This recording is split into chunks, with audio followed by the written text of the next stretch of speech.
All right. Well, thank you all so much for joining us this afternoon.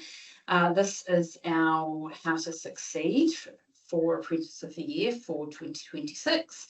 And we are going to go through details on some changes as well as details on entering and what the process looks like, and what the different stages are and what they mean, and a very high level overview of what happens at each stage without wanting to overwhelm anybody. So yeah, this is just a good chance to go over the details of the competition and to talk to you about what you need ideally to get started as well. So there's a couple of people that I want to introduce to you now who I might call in at different stages of this presentation. And one of those is Josh Gullery, who was our National Apprentice of the Year winner from 2025. Josh, are you online there? Hey Charlotte, yeah, I'm here. Oh, there you are, Josh. Hi. Hey. Lovely to have you there. Do you want to introduce yourself briefly, Josh? Hi, I'm Josh. For, etc. Yep. Yeah, I'm Josh. I'm from Waikato. Work for JCC Build. Currently on site doing a bit of a re-roof out there at the moment, and yeah, that's me. Awesome. Thanks, Josh. In the thick of it. And we'll just pull Joshy in at different stages of this chat just to, yeah, let him give his advice to anyone out there that's looking to enter for this year anyway. And Jake, have we got Jake online there? We have. Hi, Jake. So Jake's been and I just double checked this with him, both a regional judge and a regional practical judge, and has been involved for 13 years. So we'll get to hear straight from Jake as well. Do you want to introduce yourself a bit, Jake? G'day, Jake Woods, Master Builder member, and yeah, as Charlotte says, a judge for the last 13 odd years. So happy to help. Any questions? Awesome. And I told him he should be running the show, not me, but he wasn't keen. You do too good a job, Charlotte. I don't know about that. Watch this space. Okay, cool. Thanks both. So yeah, we'll hear from both Josh and Jake throughout this presentation, and both of you obviously feel free to jump in as well if you've got anything to add. So Apprentice of the Year in partnership with Carter's and with support from BCITO Builders Academy and our regional partner is ACC. We can't do this without the support of our sponsors. So thank you all for being involved.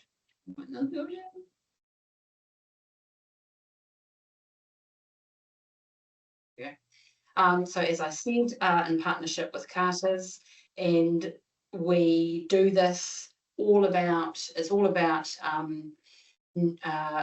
supporting apprentices to become the best version of themselves, celebrating where they've got to, giving them an opportunity to really excel in that leadership space as well in the construction industry. So a couple of things just to tick off at the start. We get these questions every year, so we just want to make it really, really clear, I guess, the fundamental requirements to enter. And one is you don't have to work for a master builder to enter. You can work for any building company. Your employer does not have to be a master builder. You also don't have to be trained through a particular provider. And it's open to any age as well. So there's no age limit. I think the oldest we've had is 57 or something. So yeah, any age is able to enter.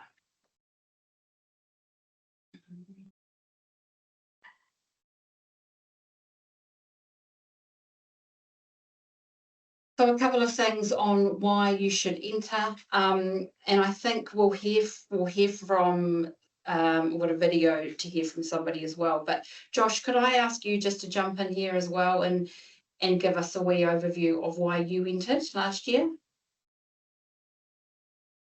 Yeah, sure. The main reason why I entered last year was more about trying to test myself against probably the best in the region to start off with, and then if I was to advance, to see how I stacked up against the best in the country was and just challenge myself is like something that I like to do. So that's kind of why I just ended up doing it. Thanks, Josh. And there's obviously a couple of other incentives around getting involved, as well as the prizes, which we'll cover off shortly. But you do get a free membership to Master Builders, which gives you access to a load of resources and networking events as well, which can be really useful to get involved with as well as working with, and I'm sure Josh will attest to this as well, going through this experience with other other apprentices in the construction industry to really kind of support each other. A lot of the apprentices that meet stay in touch and really work together in terms of, sharing ideas and sharing resources and helping each other through, the next few years of their career as well was really important.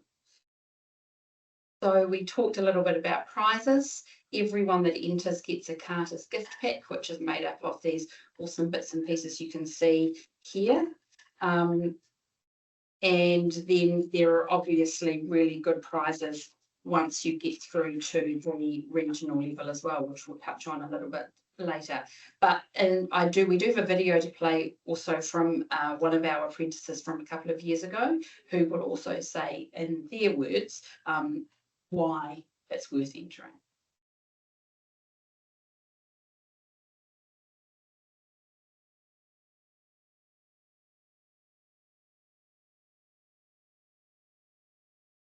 Anyone hear that? No. Okay.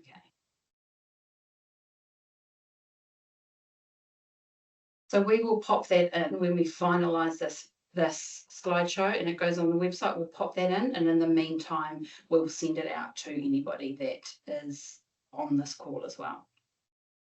So the other key group of stakeholders that get involved with this are obviously the employers, and we have really good feedback from employers who have apprentices that get involved, and they just find it incredibly valuable for the apprentice, but also for the wider team as well. And again, we can't do this without the employer's support. And I know that when we talk to the apprentices that do really well in this competition, a lot of them have really good support from their employers around guiding them through their submission and giving them some advice, like obviously going into the practical and into the national event as well. So it works both ways, but we know from hearing from employers how important it is for them in terms of what they get out of it as well as a business. I'm not sure if we're going to be able to hear this video either. Something that we introduced last year. Chip in for a sec? Yeah, please do. As an employer who's had a couple of apprentices go through it, our business, not only do all the other staff and the apprentices pick their game up, because obviously, apprentice comes through, they go through this whole process, which is it's not challenging, but it's quite confronting for them, which it's great because they grow so much through that process, which I'm sure Josh could probably, add to. You go from an apprentice who has no idea where they're at and sort of thinks they're quite good or not really sure to, exactly where you're at, how you judge against your peers, like Josh was saying. But you see them grow in confidence, and all of the other guys and all the other staff and boys and girls around them, everyone comes up a notch, and it's great for the business. Really good. Yeah. Thanks, Jake. Yeah. And we hear that time and time again from employers who come along and watch the apprentices either at the regional level, support them at the awards, and then obviously come along to the nationals as well. We hear that repeatedly. So absolutely.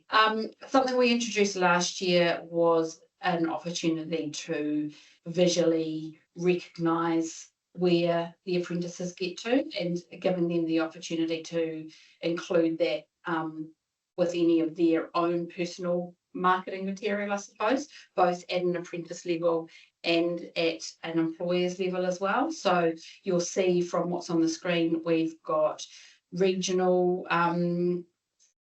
second place, third place quality marks, along with quality marks for the employers at that same level.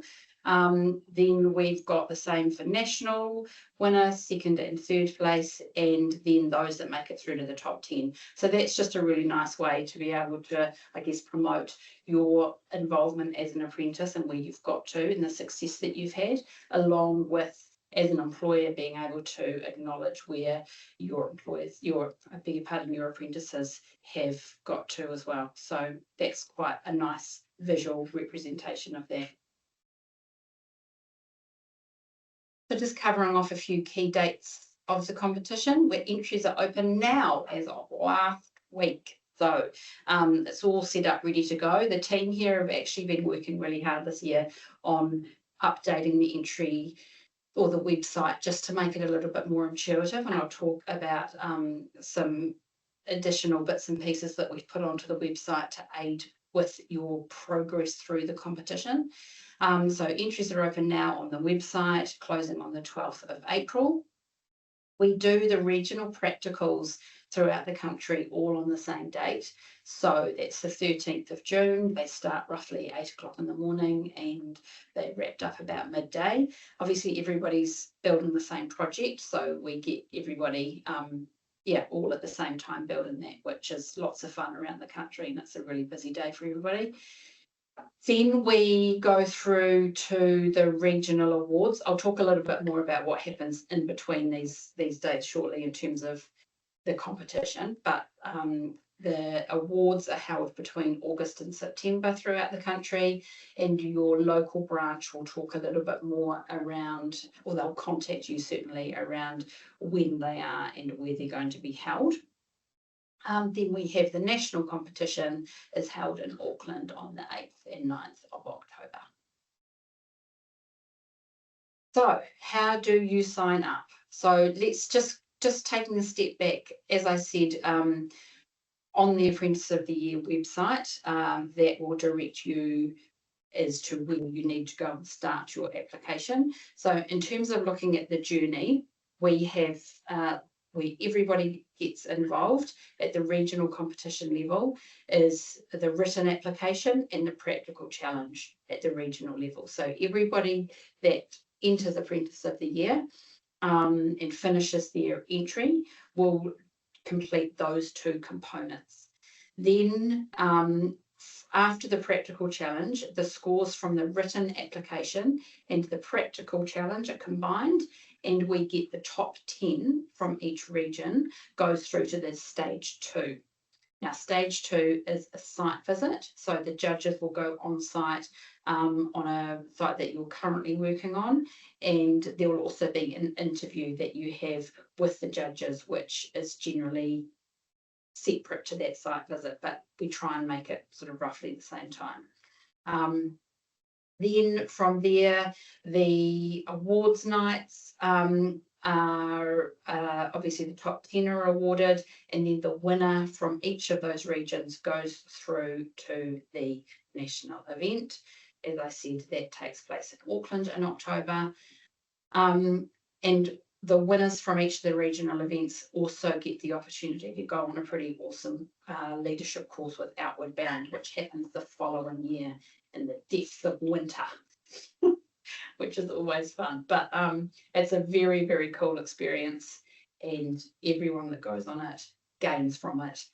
The apprentices and also the employers. And Jake, I don't know if you've had apprentices that have gone on Outward Bound and what your experience has been of them coming back. And if there's anything you wanted to add to that, but we do get really positive feedback from everyone involved. Yep.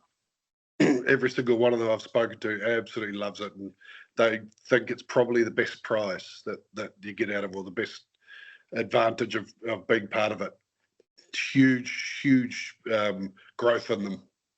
Yeah, and as an employer, would you say you reap the benefits from it as well? Oh, without a doubt. Yeah. Yep. They go from literally, they go into the competition as not scared, but apprehensive, but they come out of it leaders. Yeah, that's very cool. Thank you. Okay, so as I said, how to enter apprenticeoftheyear.co.nz will have all the information there on how to complete your entry. We are quite strict with the cutoff date, so just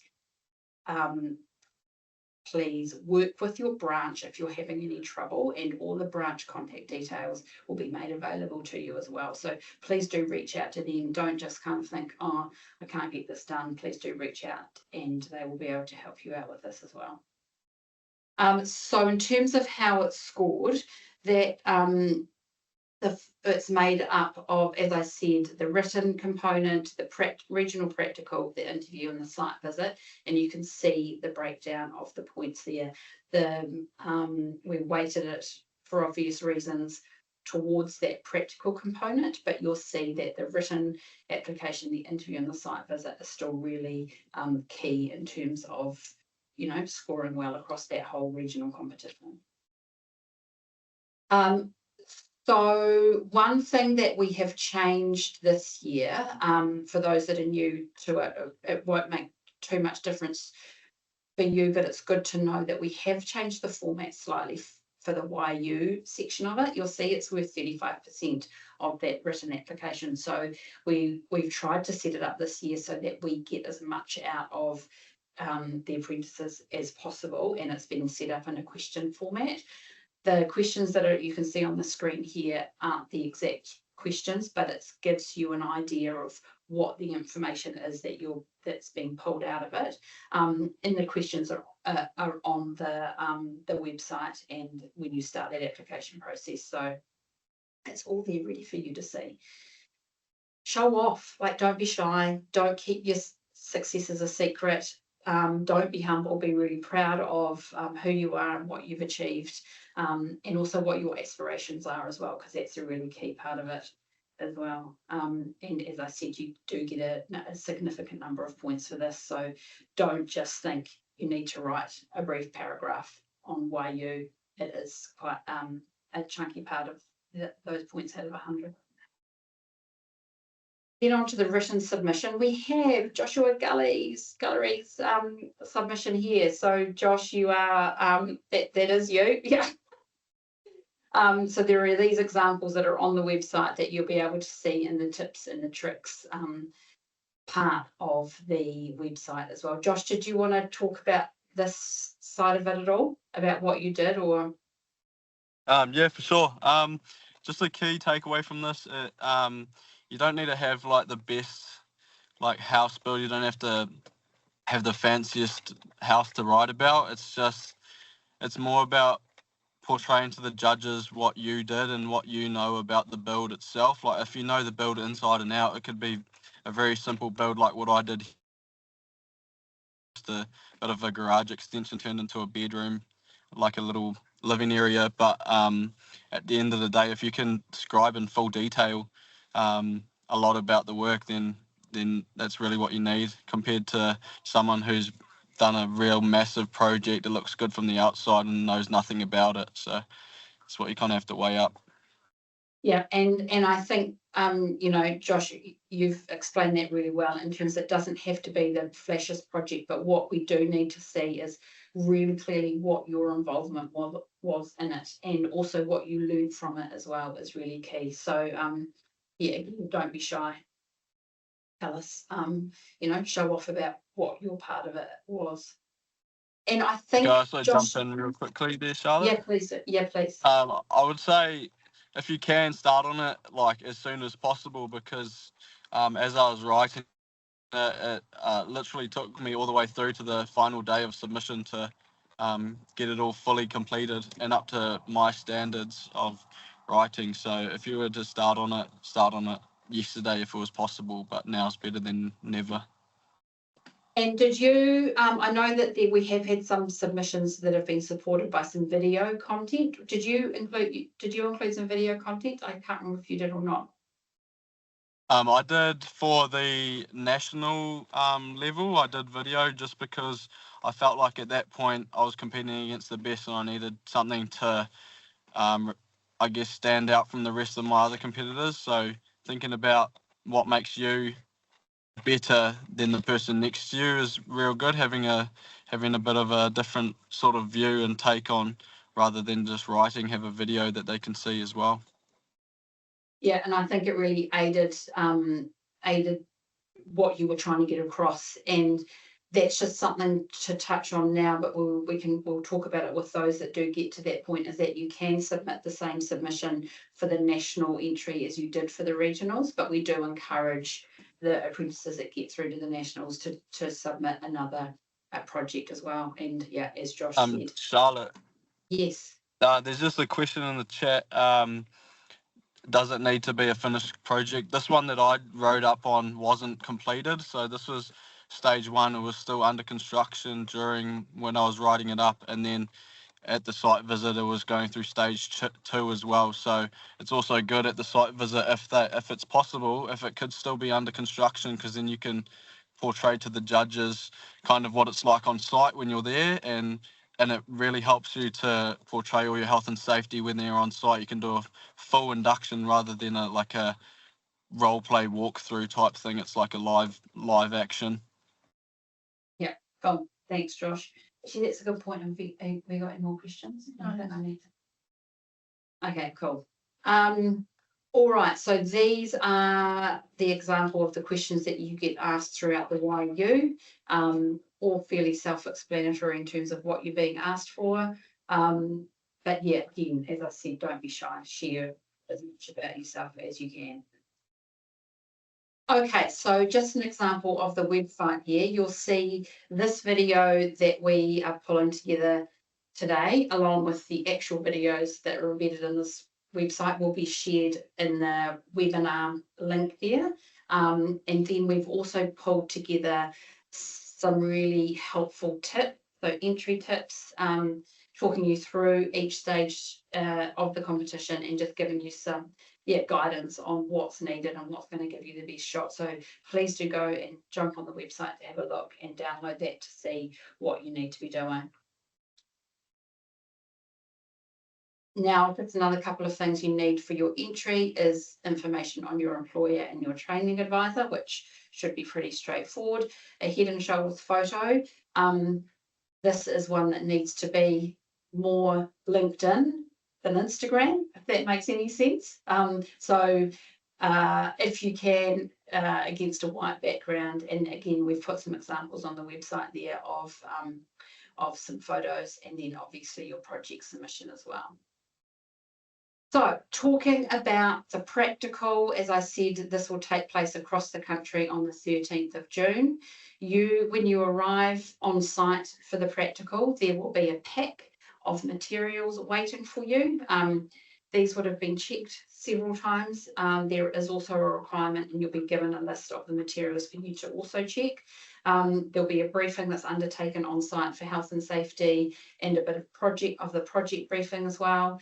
And then you'll be given some time just to look at the plans. Now, we have looked at, we're going to be giving a bit of extra time for anyone that's wanting to give this another go if they've been involved before.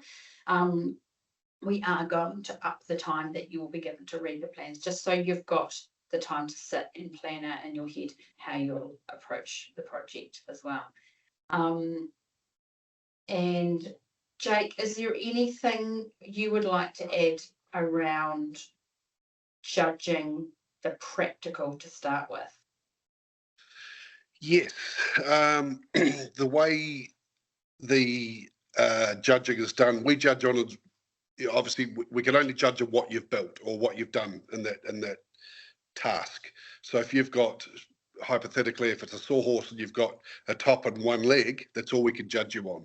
If you've got all four legs, and we can work out if you've thought it through, if you've worked out, because there's always, on the plans, there's always going to be a measurement missing or something, so we can try and work out your methodology of how you will work your way back to find those problems, like you'll find on a set of plans on a house. So the more you've got done, obviously the more there is to judge. It doesn't have to be finished, but if hypothetically, if there's 10 things and they're all worth 10 points each, and you get 70, it's better than having 2 items at perfect 10s.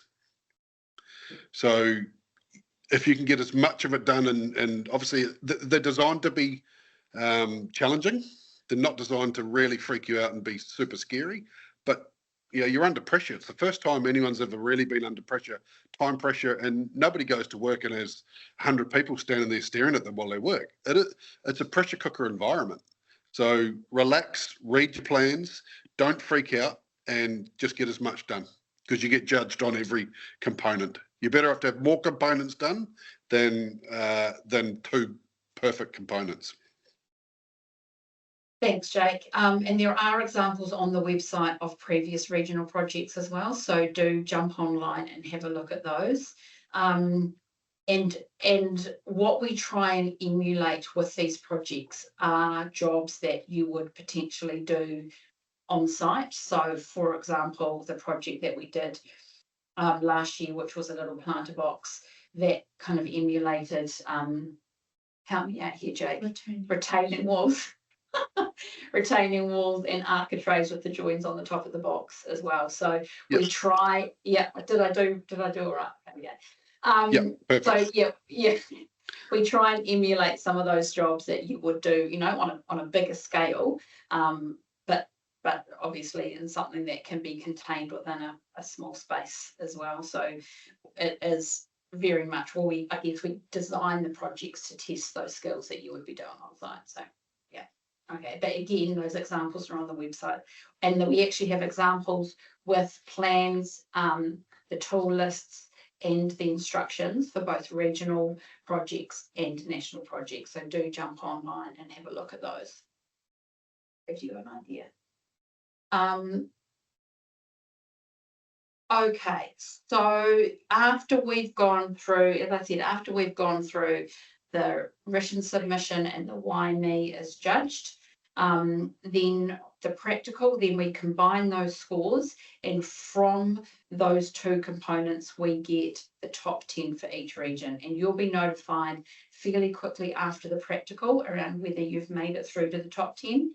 The scores for the written submission and the project have already been determined, and then those scores from the practical component are pretty much sorted out that day or the day after, depending on whether we've got 2 practicals for one region, which I won't go into too much right now because it will just confuse everybody, but you will find out in the next day or so after the practical whether you've made it to the top 10. So then a time will be set up with you for the site visit and the interview with the judges, and that will take place sometime mostly during July, just to give you a bit of time to get ready for that. So the site visit, as we said, you'll be visited by the 2 or 3 judges, I beg your pardon, on site, and you'll talk through, first of all, you'll do, as Josh said, a bit of a health and safety induction. If you're going onto a live site, then that's going to be much more genuine, I suppose, than if you're sort of talking through what you would do. And then you'll get an opportunity to explain what your involvement was in the build, and the judges will have a set of questions that they'll ask you around this. Either Josh or Jake, did you want to jump in and talk about what happens here? Yeah. The interview process, it's designed to, again, put you a bit of squeeze on you. So sit down in front of 3 old guys, put under the pressure, a bit of general knowledge on building and how the whole industry works. But what we're really looking for is how you operate, how you conduct yourself, how an apprentice will engage, whether they're personable. Some people sit there and freak out and shake, and that's okay. They're shy, but it's to try and encourage you out of your shell. So it's not there to freak you out. It seems like that when you first walk in, but it's not. It's, I guess, in a way, it's sort of to emulate if you were presenting a price as a young builder going out on your own, to going seeing Mr. and Mrs. Smith and presenting your price, which is your submission, and pitching for a job. So you just got to approach it like that. And as far as Site visits go, same thing. We're here to see, we don't, like Josh said, we don't necessarily want to see a $30 million build. Yes, they're impressive houses, but we know you didn't build that on your own. So we want to see what your understanding is. My first year as the judge, the guy that got second, he put on a bedroom on the side of a house and a bathroom. That was it. But he did the whole thing on his own with his boss, but his boss left him to talk about it, and we could tell he knew everything about that build. So we really just want to see what your skill level is. We're not, we could all be wowed by a $20, $30 million house, and we've been to those, and they're lovely to look at, but you can see them on TV. We just want to know what you do. Yeah. Thanks, Jake. Josh, have you got anything to add around this part, and I guess any tips from your side? Yeah, definitely. As an apprentice point of view, if you're going into the interview, come as if though it was a job interview. You were coming to present yourself. Make sure you look tidy. You're wearing nice clothes. Don't look like you're wearing your week's old building clothes. Yeah, just don't look like you've just come off site. A lot to do is with your presentation, how you present yourself straight off the bat. Come with a bit of general knowledge to building, and I guess one main thing is don't try to bluff your way through either, because you're speaking to 3 guys who have been in the industry for 40 plus years, so they can easily pick out who's trying to lie anyway, and they'll just rip you to pieces pretty much, hey. And then with the site they won't rip you. No, we're very kind. Nah, jokes. And then with the site interview as well, again, if you just study up on what your written submission was and go to site with a good, I guess, safety induction to start off with, and then you have to take lead for touring them around and showing them what you conducted. Just make sure that if your boss is there, that he's, I guess, taken a step to the side and will let you conduct your judges around site and basically just show off what you've done. Yeah. Thanks, Josh. Can I just chip in one pointer? Every year we see, obviously dozens of submissions, and we'll often see photos people put in their submissions with standing on top of frames, standing with their hands held high. Yeah, this is awesome. And then you get them into the interview and they give us this big spiel about health and safety. You're like, hang on, mate, how about this photo here where you're standing on the frames 2 stories up with no health and safety whatsoever. So if you look at your photos when you do submission and think about all of those things, because we judge on everything, because you can see straight through, anyone can rehearse and give us a spiel and tell us how good it can be straight out of a hazard co health and safety manual. But then you put a photo in there and it just undoes all that. Yep, that's a good point. Thanks, Jake. So I guess one thing, just to touch on something Josh said in terms of, it sounds silly, but what to wear, like we don't like, just be tidy as well. I guess we've had some feedback about people feeling like they need to go off and put a 3-piece suit on or something. It's just wear something clean and tidy. But certainly if you've got your suit in the car, chuck that on. But there's you won't be marked down for that. But yeah, it is about how you present yourself, but not just what you're wearing or what you're looking like, but how you come across to the judges and come across in a confident way, in a respectful way. And that is quite that whole presentation in terms of how you present yourself is really important. Okay, very good.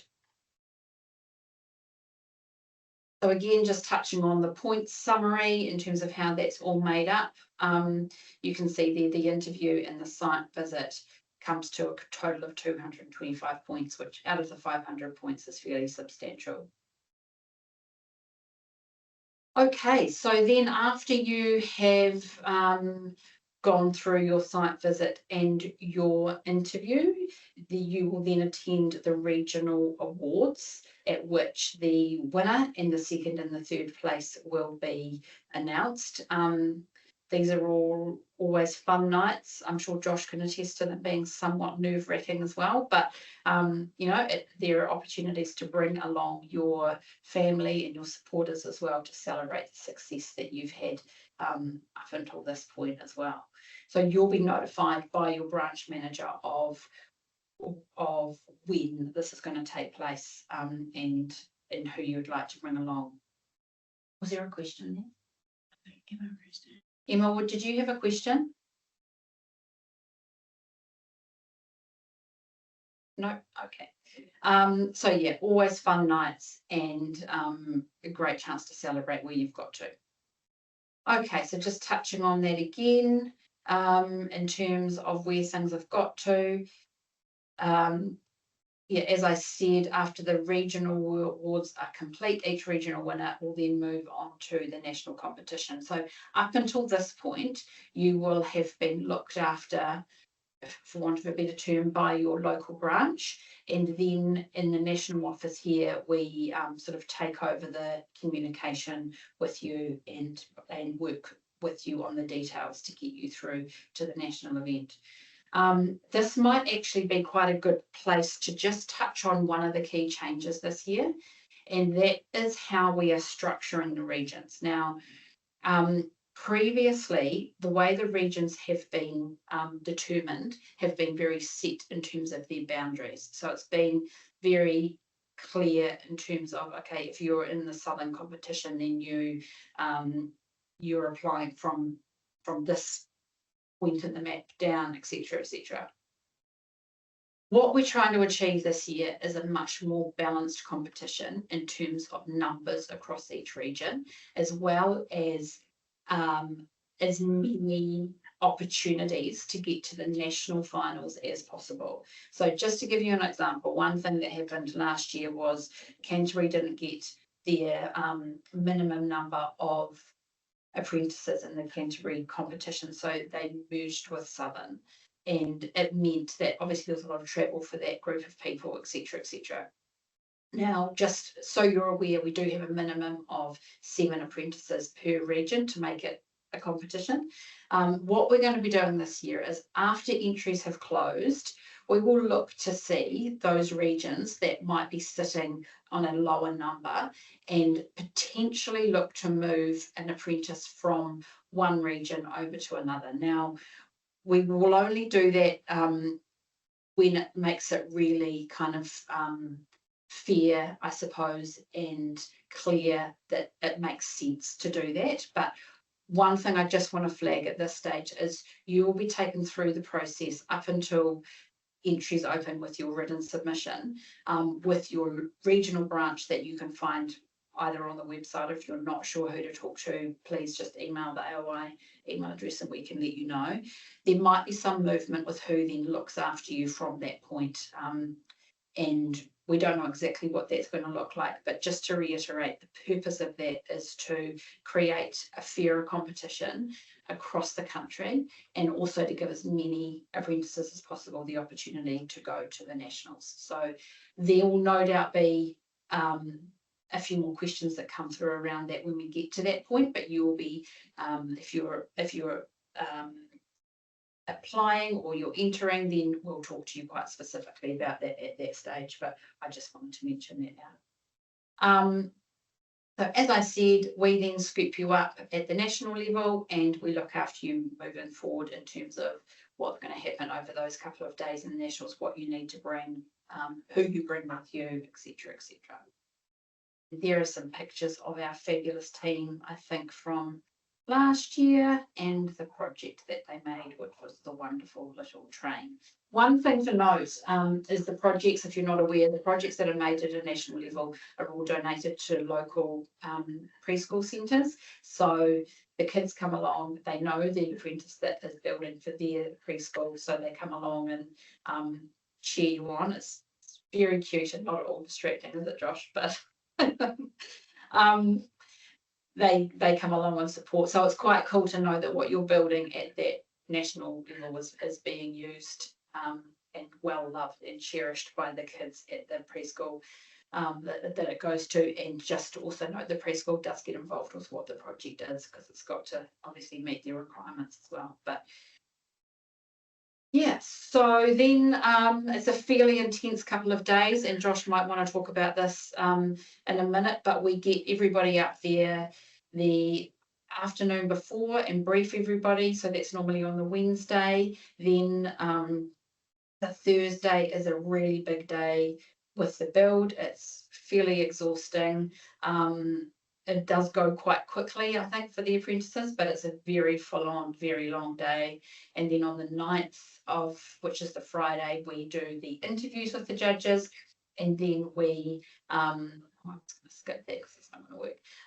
Then we have the awards gala that night, which is always a really fun event. And there is Josh in his ute, with his family, and celebrated his success last year. Josh, do you want to jump in and talk about what the Nationals was like for you? Yeah, definitely. When Charlotte says that master builders look after you, like they really look after you. Like they'll put you up in a nice hotel with, you go out like to dinners almost every night, I think. Oh, I don't know if you can hear me with all this wind, but No, we yeah, can. it's really I would say at the time it was quite overwhelming with how much like they cared, and also the fact that you're up there to compete, I suppose. But throughout the entire process up there was real worthwhile, meeting all the guys, and to this day I still talk to them daily. So it was real good. It was real fun, and I'd probably do it again if I was allowed to. We might not, we won't let that happen, Josh. I'm sorry, but you enjoy that ute while you've still got it. Cheers. So yeah, as Josh said, we do make sure that you feel supported in this, but not only at the Nationals, we do the team across the country make sure that the apprentices that enter this do feel really well supported. So please do reach out if you're at all concerned, or you're not sure about what to do, or you've got questions. The team here at Master Builders that work on this are incredibly passionate about this event, and want to be able to help you and want to see you succeed. So please do reach out to us or your regional team if you know who they are. I'll just touch a little bit more on Outward Bound. Josh won't have been on this yet because I think you're heading off on that in June. But yeah, it's a pretty amazing experience, and as Jake has also said, you know, he gets back apprentices that have been on this that have grown and are now leaders and contribute so much more to the business. Okay, so we won't listen to that because it's not working. But Josh, is there anything else you wanted to say in regard to your experience throughout the competition?